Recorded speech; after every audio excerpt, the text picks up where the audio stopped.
Okay, class. Meron tayong reporting. Group yourselves into 2. Uy, Hete, partner mo na yung crush mo, si Angelo. Tumigil ka mo, para kang zero. Ako, te, chance mo na Huwag yan. na, mag-partner na lang tayo. Ayoko, te, may partner na ako. Ano ba yan? Ikaw, te. Sis, partner na kami ni Clarice. Ikaw. Sorry, te, partner na kami ni Barbie.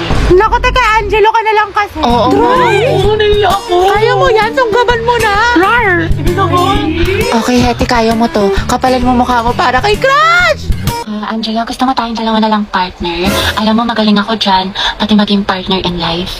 Ay, te, kinakalabang ka ni Nicole, payag ka dyan. Kuha ko yan, butasan ko sa tagiliran. True. Ay, hindi pwede. Sorry. May kapartner na kasi ako. Hala, Hete, may nanalo ng iba. Cheer up, Mare. Talaga? Bakit? Sino? Si Hetty. Hete, ikaw tayo partner ni Angelo! Partner ko na si Hetty.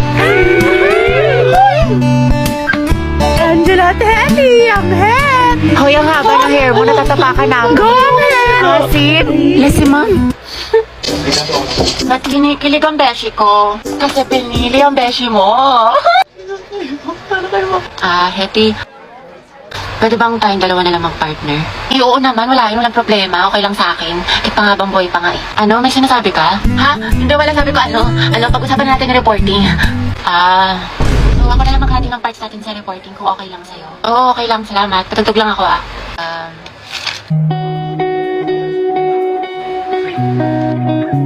Alam mo yung kantang yan? Ay, oo. Favorite ko to eh. Favorite ko din yan. Para sa'yo nga yan eh. Ha? Ha? Wala. Anyway, Spotify rin pala gamit mo. Oo, kasi sa Spotify, the more na ginagamit mo siya, the better the recommendation. So the music you love will always find you. Saka meron pa siyang Discover Weekly. Para pagsawa ka na sa mga sound trip mo, nandito yung mga bagong songs sa tingin nila pasok sa music taste mo. Oo nga eh. Ikaw nga, pasok ka sa puso ko. Ha?